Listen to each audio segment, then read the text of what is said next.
O massacre de Jonestown foi um crime maciço em nome da fé. Entrou para a história como um dos maiores de todos os tempos. Envolve uma lavagem cerebral, fanatismo e um único homem capaz de manipular mais de 900 pessoas, como um ditador maníaco. Nesse vídeo eu compilei o máximo de informação possível sobre esse evento, que é super complexo e doentio. Oi, como você está? Eu espero que muito bem. Meu nome é Monique Iris e hoje é dia de vídeo e não é qualquer vídeo. É um caso à parte. Nossa, é uma das histórias mais sinistras que eu particularmente conheço. Se você é novo aqui, a proposta do canal é trazer histórias como essas. Pessoas que por algum motivo deram errado e a coisa toda desanda. Tem muitas histórias como essa e a gente bate esse papo por aqui toda semana. Bem-vindo! Você pode se inscrever aqui no botão abaixo. James Warren Jones. Jim Jones para os íntimos. Era filho de Lynetta Jones e James Jones, que era um veterano da Primeira Guerra Mundial, encostado por invalidez por ter sido vítima de um ataque com gás na guerra. Diziam que ele era emocionalmente ausente, alcoólatra e raramente demonstrava qualquer afeto pela família. A mãe de Jim era uma mulher bem atípica para sua época. Primeiro porque só teve um filho, e isso não era comum. As famílias eram enormes. Ela também não ligava para a religião, o que também era muito incomum e curioso. Ela era a esquisitona do bairro, se mantinha ocupada trabalhando, ela não tinha instinto maternal, ela nem queria ter tido um filho, mas teve. E Jim Jones nasceu em 13 de maio de 1931 em Indiana. Jim descreveu sua infância como sem amor, que seus pais nunca estavam por perto. Ele estava sempre sozinho em casa e seus pais não estavam nem aí para ele. Jim gostava de brincar fazendo funerais para animais que ele dizia terem sido atropelados. Porém, um vizinho da família afirmou que viu o menino matando um gato com uma faca para brincar de funeral. No ensino médio, Jim era conhecido por andar todo social. Ele era um engomadinho. Era assim todos os dias, enquanto as pessoas só colocavam essas roupas formais para ir à igreja aos domingos. Ele participava de alguns esportes, mas não jogando porque ele era péssimo, mas montando equipes e liderando. Ele até formou seu próprio time de beisebol com as crianças do seu quarteirão. Na adolescência, Jim explorou diferentes igrejas da cidade. Ele ia a tantas igrejas quanto podia e assistia muitas e muitas vezes às pregações. Ele carregava uma Bíblia em todos os lugares onde ia e parava às vezes em algum lugar movimentado e ficava fazendo suas pregações ali na rua mesmo. Ele gostava. Aos 17 anos, os pais dele se separaram e ele foi morar com a mãe. Sem apoio do pai, conseguiu um emprego em um hospital como ajudante para sustentar sua casa. Ele gostou muito de observar os médicos e colocou na cabeça que ele queria ser um médico. Em 1948, ele estava muito amigo de uma colega de trabalho que fazia estágio como enfermeira no hospital. Seu nome era Marceline. Eles começaram a namorar. Marceline gostava do jeito que Jim tratava a todos com igualdade e tinha um sonho de dedicar sua vida a ajudar os outros. Eles acabaram se casando em junho de 1949, mas aí do nada o conto de fadas desmoronou porque as coisas mudaram. Ela já tinha dúvidas se ele era realmente um homem cristão, porque as atitudes dele diziam o contrário. Ela estava arrependida de ter se casado, mas já era. Nos anos 50, divórcio não era uma opção porque ela ia ser vista como um problema na sociedade. Ser divorciada era excêntrico demais naquela época. Eles já estavam se desentendendo muito e a pobre Marceline só tentava aturar. O casal frequentava igrejas afro-americanas porque, acredite se quiser, nos anos 50 tinha igrejas de brancos e igrejas de negros. Essa coisa toda da segregação racial, tudo muito atrasado. Jean preferia igrejas afro porque eram mais animadas, as pessoas estavam pulando, cantando e dançando, como costumamos ver nos filmes. Jean amava essas igrejas. Ele pensava por que as igrejas dos brancos eram tão engessadas e paradonas. Ele passou a fazer parte de uma igreja afro. Era 1952. Jean estava com 21 anos. Ele estava tão envolvido que logo começou a estudar para ser pastor. Foi nessa época também que ele se uniu ao Partido Comunista. Ele ainda tinha dentro de si o desejo de cuidar das pessoas e era perfeito. Ele poderia fazer isso como um pastor. Ele começou a estudar para ser pastor e estudou por 1 ano. Ele também retomou seus estudos para se formar no ensino médio. Algumas pessoas confundem e dizem que ele tinha nível superior, mas ele não tinha. Na verdade, ele se formou no ensino médio com 30 anos. Ele fez um supletivo na Universidade de Indiana à noite. Mas daí, para ser pastor, ele encontrou algumas regras que deveria seguir e, na verdade, ele não queria. Ele decidiu que iria abrir sua própria igreja em Indianápolis e foi exatamente isso que ele fez. Ele começou a vender macacos. Olha que aleatório, macacos mesmo, de porta em porta, para conseguir dinheiro para abrir sua igreja. E ele gostou da liberdade que sua igreja dava, porque ele podia pregar o que ele quisesse. Ele misturou muitas coisas do cristianismo com a espiritualidade da nova era e a justiça social. Ele fundou a primeira igreja que aceitava negros e brancos. Todos são bem-vindos. Isso foi revolucionário. Jean pregava que todos eram iguais. Seus discursos atraíam muitos seguidores.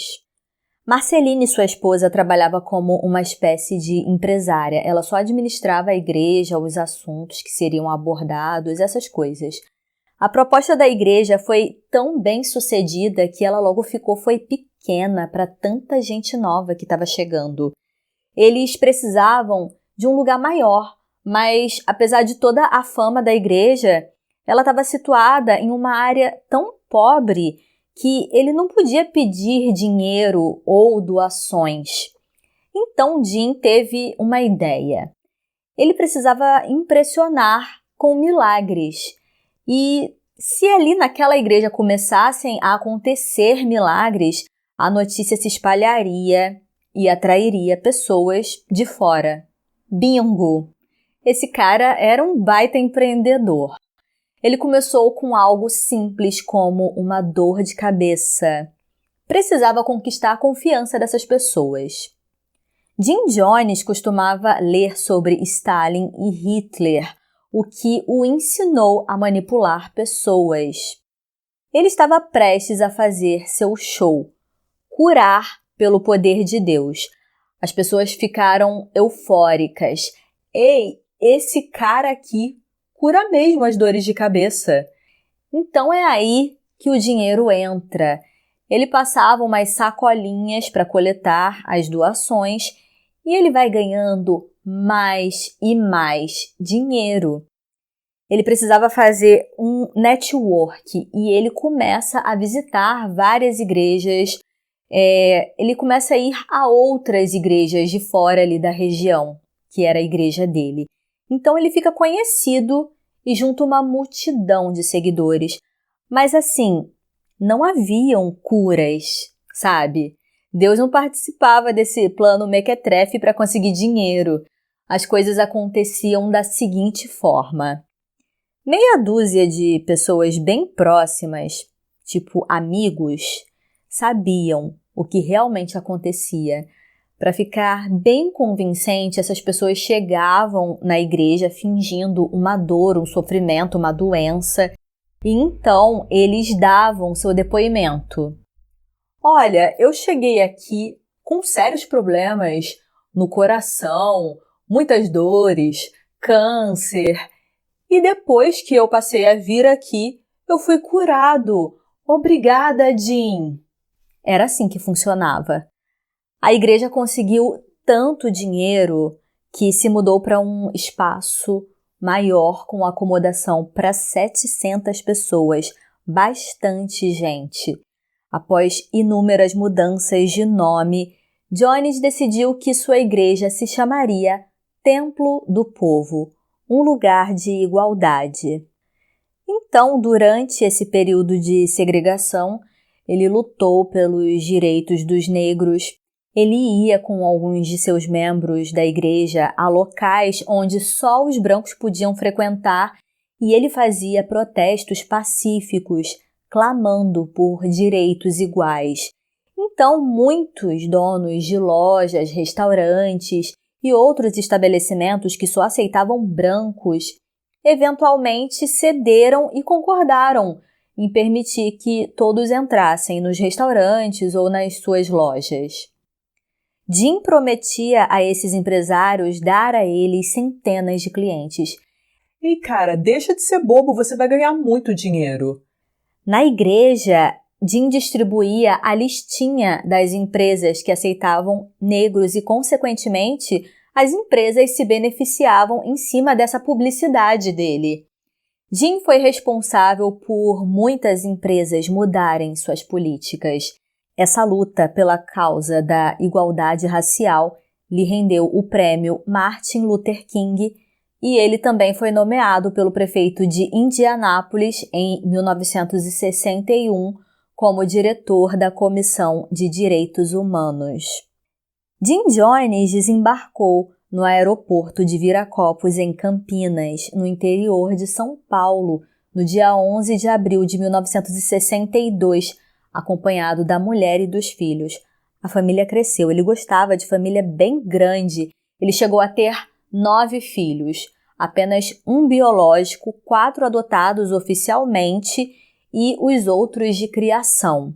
Na mesma semana, a família chegou a Belo Horizonte, fixando residência em Santo Antônio, bairro nobre da capital mineira. Eles eram muito discretos e ninguém sabia o que eles faziam. Jim saía de casa pela manhã e só retornava à noite.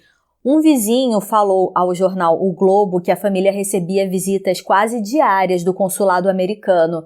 Carros oficiais levavam compras à sua residência e que um policial morreu ao investigar a vida dele. Em fevereiro de 1963, a família se mudou para o Rio de Janeiro e foram morar em um bairro nobre, em um apartamento da rua Senador Verregueiro, no Flamengo, zona sul da cidade. Ele abastecia 2 orfanatos, mas ficou impressionado com o aumento da violência que culminou no golpe de 64. Ele acabou retornando aos Estados Unidos após morar 1 ano e 8 meses no Brasil. Em 1965, Jim e sua família foram para a Califórnia e fundaram um novo Templo do Povo. Cerca de 60 fiéis lá de Indianápolis seguiram Jim. Só que na Califórnia a igreja não era tão popular quanto ele esperava. Ele estava flopando e isso o deixou transtornado. Jim estava totalmente focado em mudar isso, mas eventualmente o foco mudava para vários casinhos por aí com mulheres da igreja e isso estava indo contra tudo o que ele pregava. Um grande risco alguém descobrir, porque seria realmente o fim de sua carreira. Então ele foi até sua esposa Marceline e disse a ela a verdade. A esposa dele tinha um grave problema de coluna que a deixava acamada a maior parte do tempo, então ela não podia ter relações com ele. Jim disse a Marceline que queria manter o casamento. Ela daria o amor verdadeiro, enquanto as garotas dariam a ele o resto. Marceline aceitou porque ela achava que não tinha opção, sua vida girava em torno da igreja que dava algum conforto a ela e estava tudo certo. Jim, então, foi honesto com sua igreja. Ele disse que estava dormindo com outra mulher, mas que seu caso era uma exceção, não era pecado. E todos entenderam e apoiaram a decisão. Deve ter sido uma ótima lábia, um ótimo discurso. Ele era o mestre dos discursos, ele convencia qualquer um. Em março de 1970, ele tinha um número considerável de seguidores e estava trazendo um bom dinheiro novamente. Jim viajava com alguns membros para Los Angeles e Seattle, onde atraía sempre multidões e seu templo estava de novo lotado. Ele viajava para realizar milagres. Durante os sermões, os fiéis podiam adquirir fotos de Jim por uma bagatela de $5. Ele começou a receber doações pelo correio. Ei, fiéis, se vocês puderem e quiserem doar para a igreja, vocês podem. Era um discurso que funcionava. As pessoas doavam constantemente dinheiro e também objetos, onde ele abriu uma loja para vender roupas de segunda mão bem baratas. Haviam voluntários que trabalhavam nessas lojas. Lá eles serviam refeições gratuitas para pessoas de baixa renda. Ele também conseguia emprego para muitas pessoas carentes. E um dos programas mais impressionantes foi onde ele enviou jovens que não tinham dinheiro para a faculdade. Esses jovens estudavam gratuitamente. Todas as despesas, como livros, alojamento e também alimentação, eram pagas com as doações. Jim e sua família andavam bem simplórios, usavam um carrinho velho e roupas desgastadas, inclusive de segunda mão. Eles não queriam dar a impressão de que eram melhores ou então que estavam usufruindo do dinheiro das doações. A comunidade se sentia em dívida com tamanha bondade de Jim Jones. Qualquer coisa que as pessoas precisassem, tanto de saúde, alimentos, qualquer apoio, ele oferecia. As doações realizavam coisas muito significativas e o Templo do Povo só ganhava fama e devotos. Ele abriu igrejas em São Francisco e Los Angeles, onde haviam pessoas treinadas por ele administrando essas igrejas, sabe? Tipo uma franquia. Jim colocava medo em seus seguidores para poder controlar cada ato sobre eles. Olha, pessoal, estamos crescendo muito e isso incomoda os racistas. Vocês precisam fazer tudo o que eu digo. Eles estão nos ameaçando. Eles querem nos eliminar. Jim se tornou cada vez mais controlador com os membros do Templo do Povo. Ele dizia que eles deveriam gastar todo o seu tempo na obra de Deus. Ele pregava sobre a importância de deixar de ir ao cinema e doar esse dinheiro para a igreja. Ele também se metia nos relacionamentos amorosos dos seus seguidores. Ele julgava namoros como distração. O tempo perdido em namoros deveriam ser usados na igreja.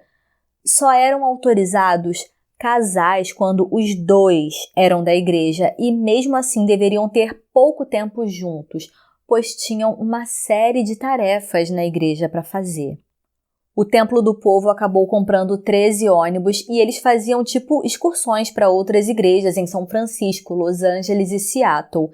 Jim era adepto da frase "quem não é visto não é lembrado", porque, olha, ele gostava de mostrar seu poder de cura para várias pessoas. Quando faltavam atores para dizer que foram curados, ele virava para a pessoa e falava assim: "Estou vendo aqui que você acaba de ser curado de um câncer que você nem sabia que tinha."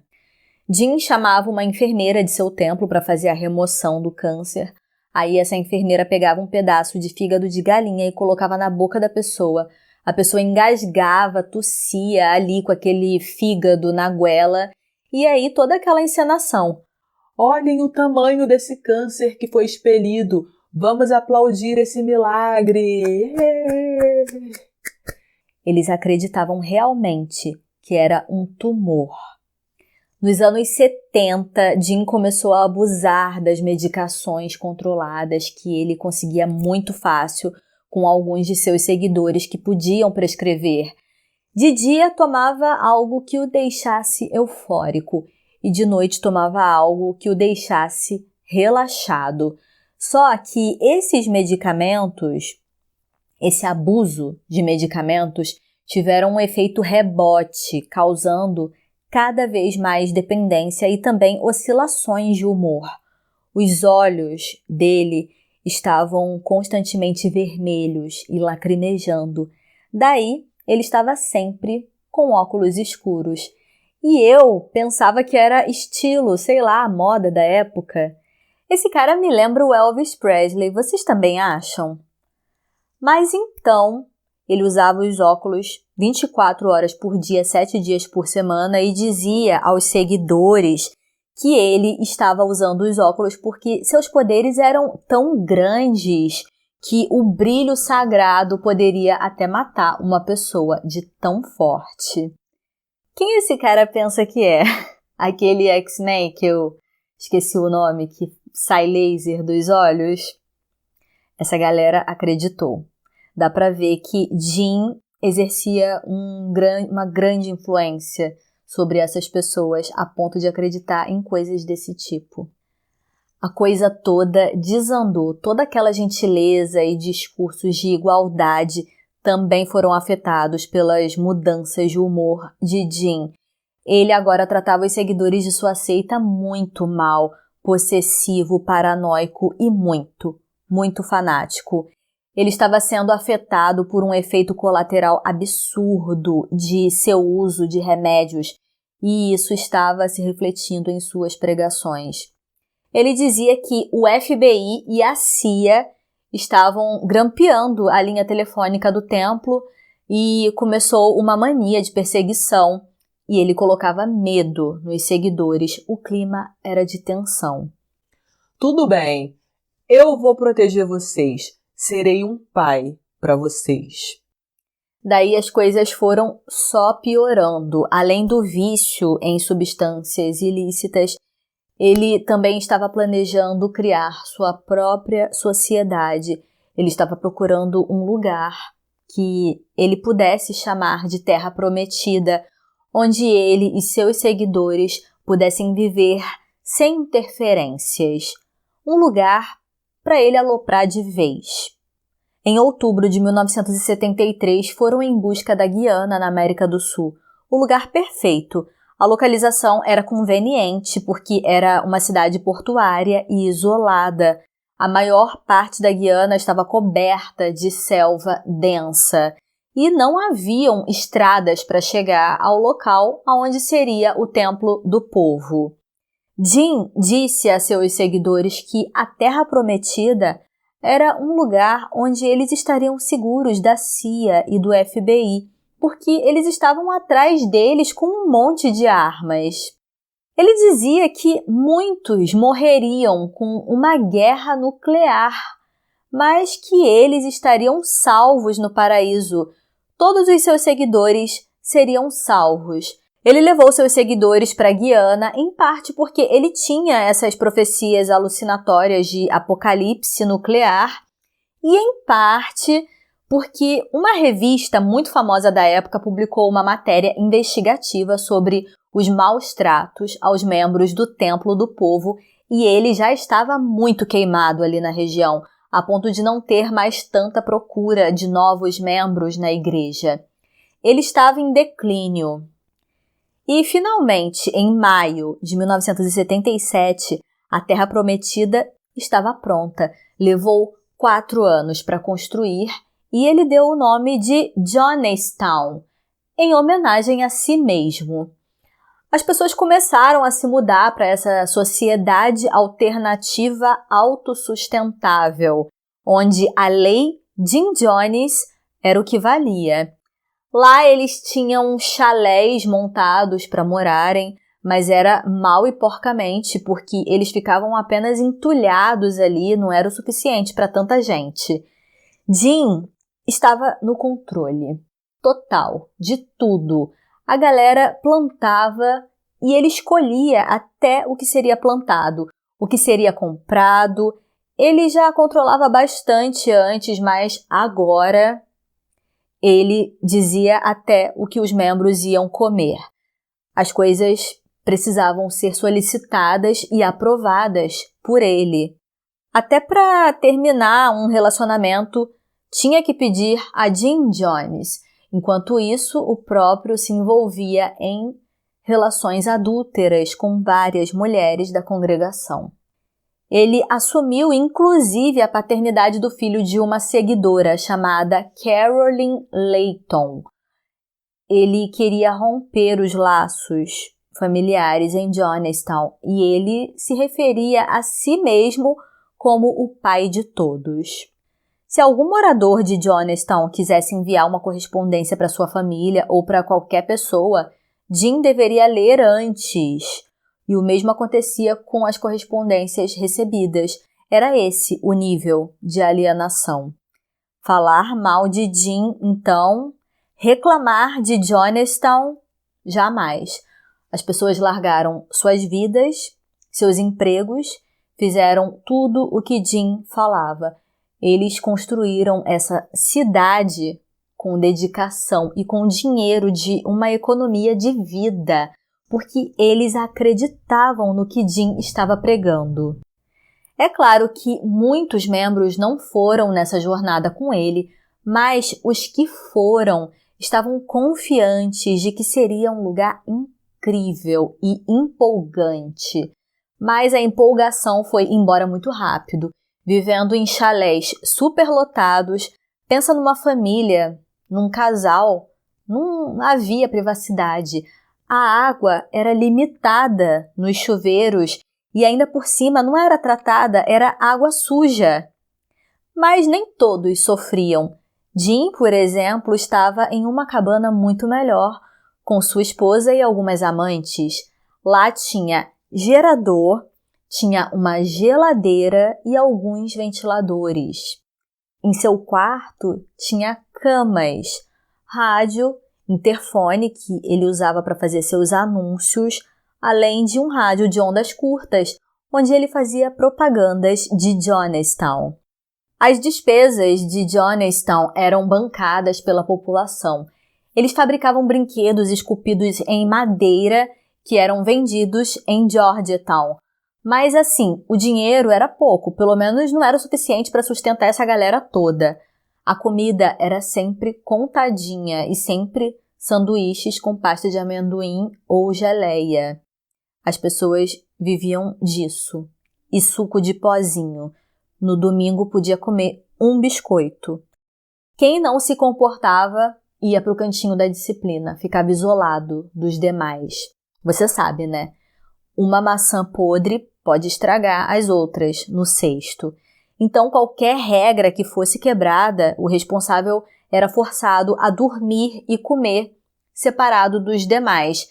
Ele também tinha que correr no calor como forma de punição. Ninguém tinha permissão para falar ou mesmo olhar para esse membro. Aliás, as punições são um capítulo à parte.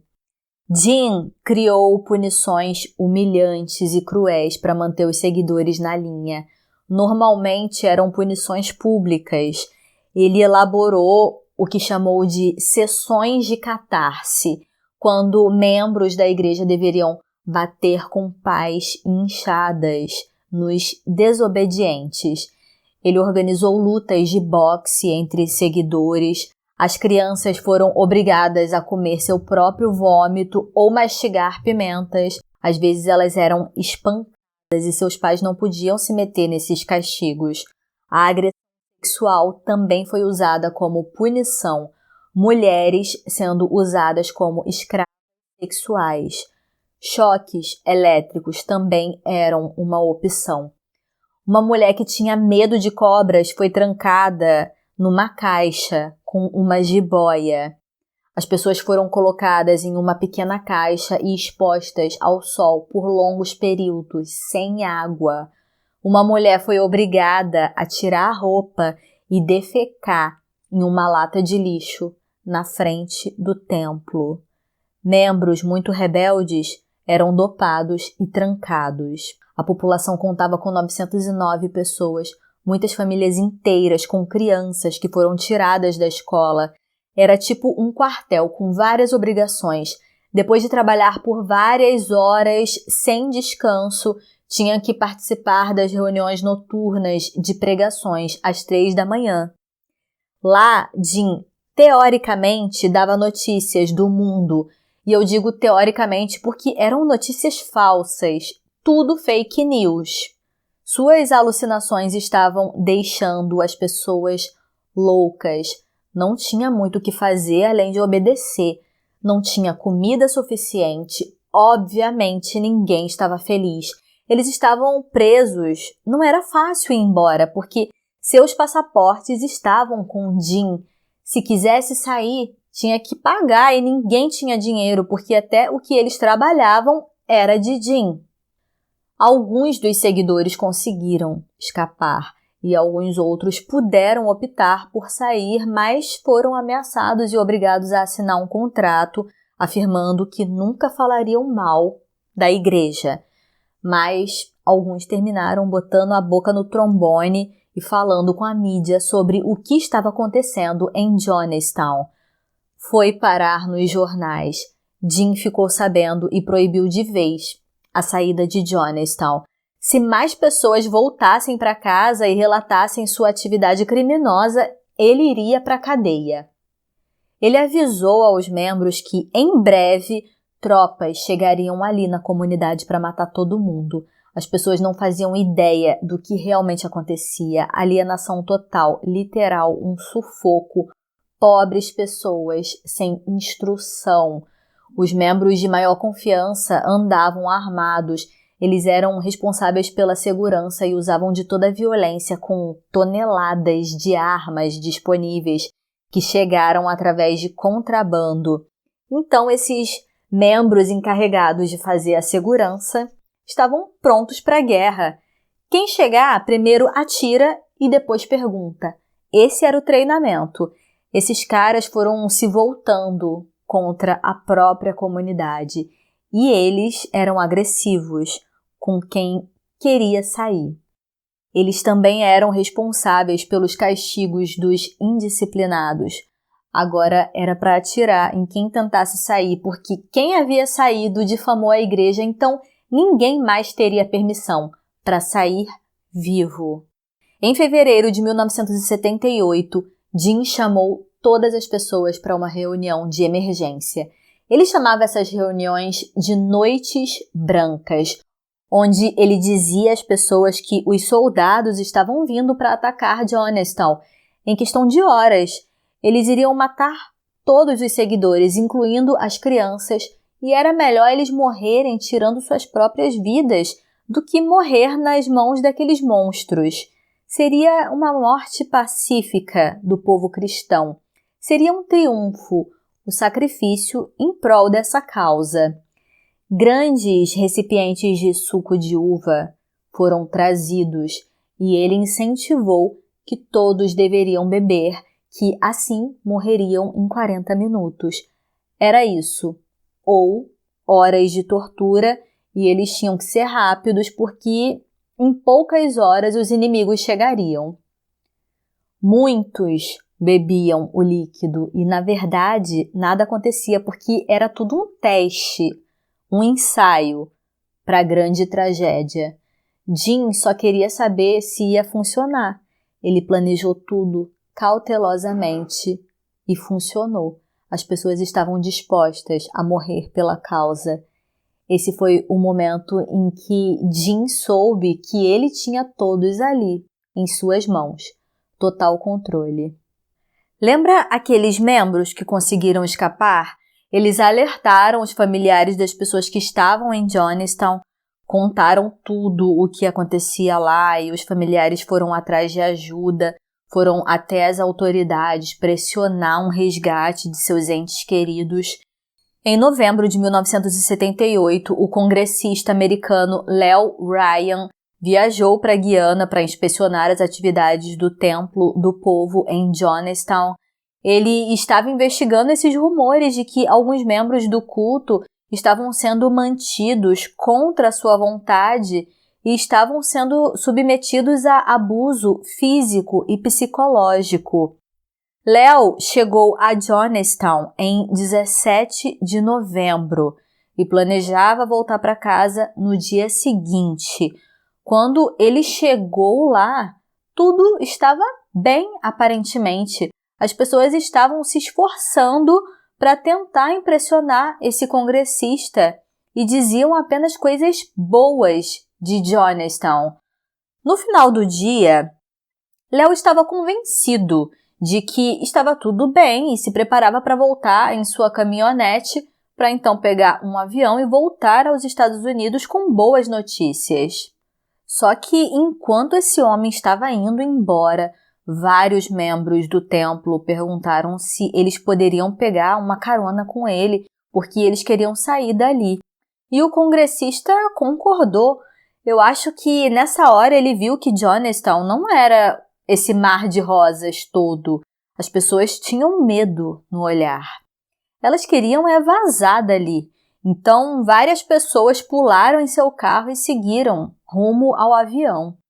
Só que, nessa hora, os seguranças altamente treinados por Jim Jones começaram a atirar no caminhão para tentar impedir que essas pessoas fossem levadas. Eram muitos disparos contra aquele caminhão e isso, infelizmente, acabou matando 5 pessoas, incluindo o congressista e 3 outros membros da imprensa que estavam com ele.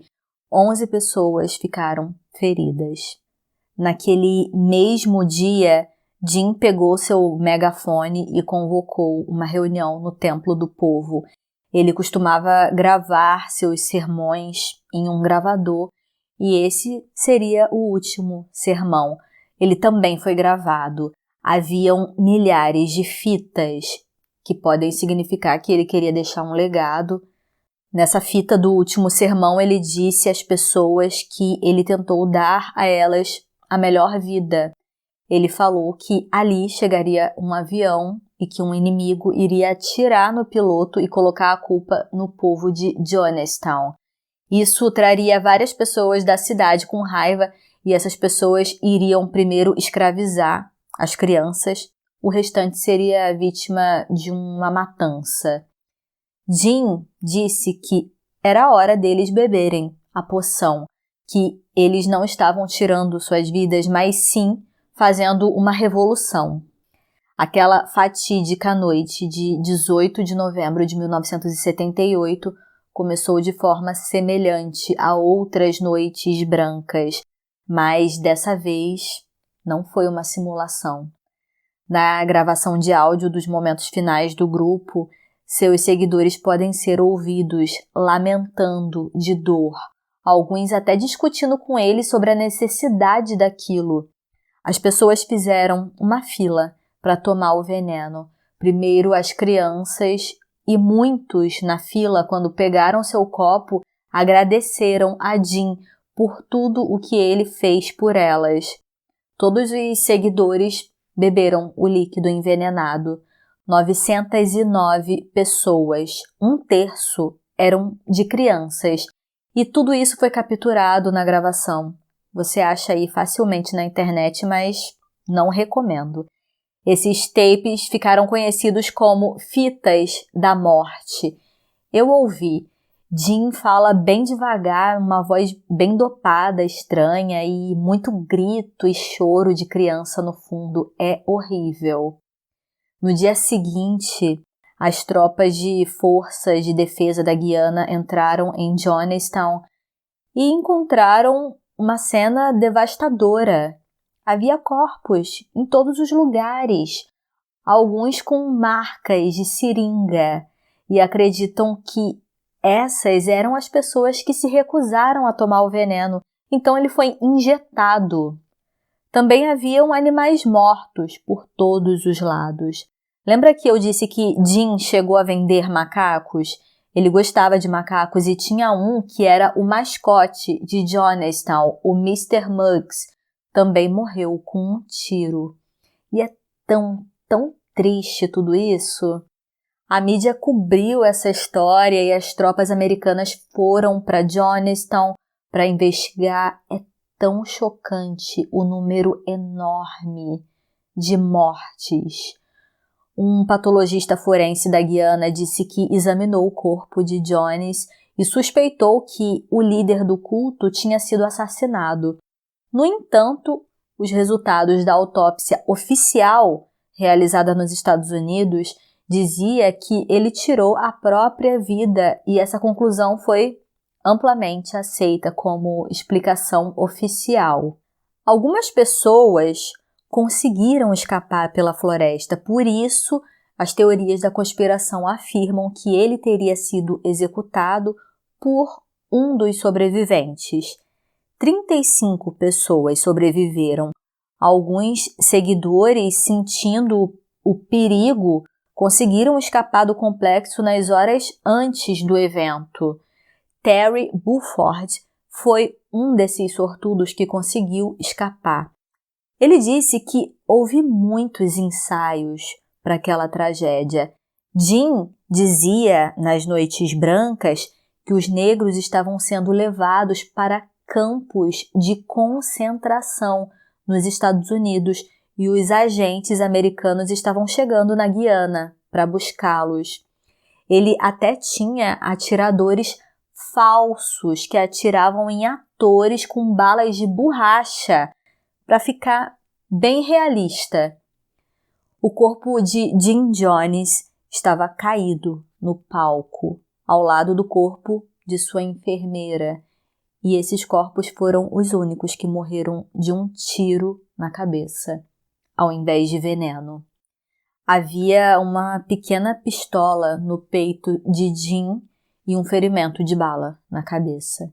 Especialistas dizem que ele não queria morrer dolorosamente com envenenamento. Relatórios da autópsia não encontraram vestígios de veneno em seu corpo, embora tenham encontrado níveis letais de substâncias ilícitas e sedativos usados para eutanásia de animais. No entanto, não foi a intoxicação que causou a morte dele, e sim o disparo.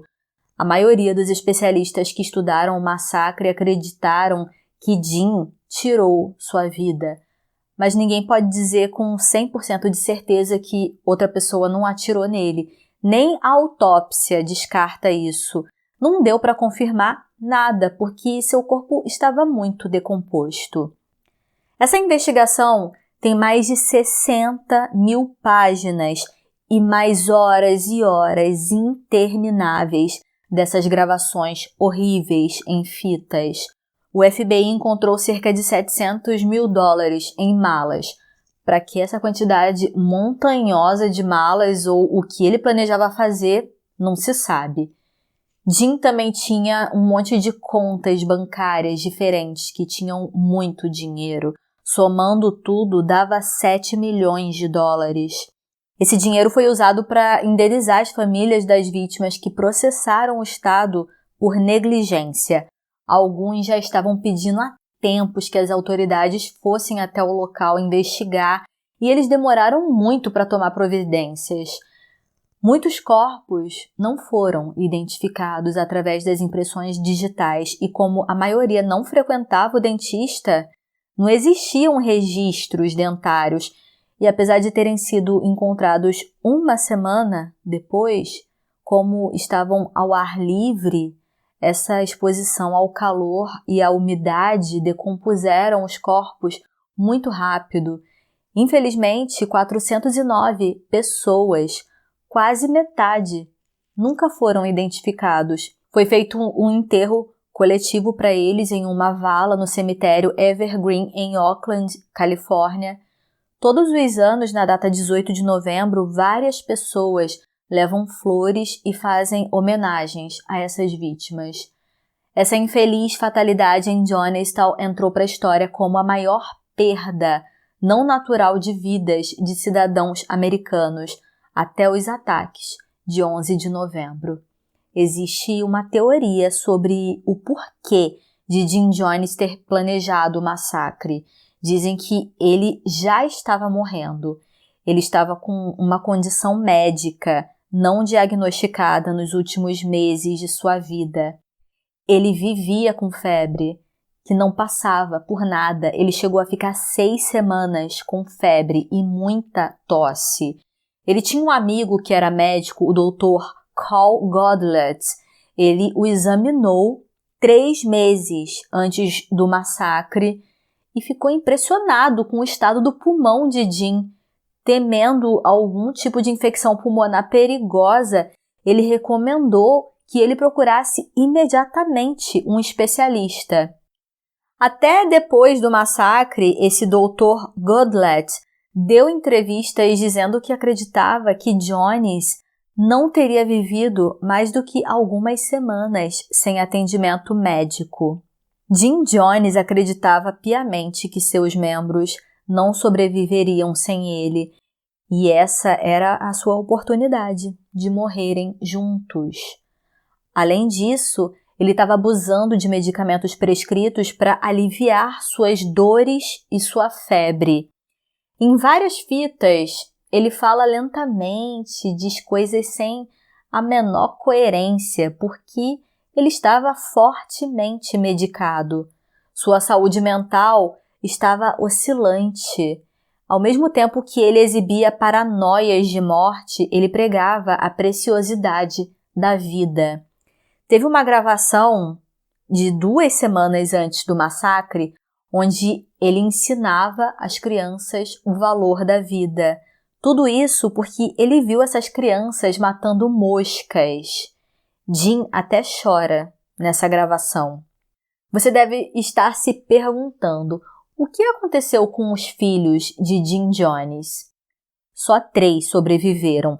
Stephen, o único biológico, Jim Jones Jr. e Tim Jones sobreviveram porque eles estavam jogando com o time de basquete do Templo dos Povos contra a seleção da Guiana no momento do massacre. Na época, Stephen e Tim tinham 19 anos e Jim Jones Jr. tinha 18 anos. Todos os outros filhos de criação morreram. Marceline Jones e seus filhos adultos, Agnes e Lil Eric, estão enterrados no cemitério Orland. Jim Jones foi cremado e suas cinzas foram jogadas no mar. Você deve estar se perguntando: Jonestown ainda existe? É difícil acreditar que algum dia ela existiu. O lugar remoto onde Jim Jones massacrou o Templo do Povo foi quase inteiramente tomado pela selva. Esse é um caso muito complexo, muito extenso. Cada tópico poderia ser aprofundado. Existem diversos personagens nessa história que poderiam fazer o vídeo ficar muito longo e cansativo. Eu poderia ficar horas aqui falando sobre esse episódio, porque ainda há muito o que dizer, ainda há muito o que lamentar. São milhares de experiências, afinal são 918 vidas no total, somando o massacre e o ataque ao caminhão. Essas pessoas não eram loucas, eram pessoas que queriam ter uma vida melhor, eram pessoas castigadas pela sociedade, eram pessoas que foram a Jonestown com a promessa de uma vida feliz e se agarraram nisso com todas as suas esperanças. Muito dessa história ainda pode vir à tona. Esse aqui é só um resumo.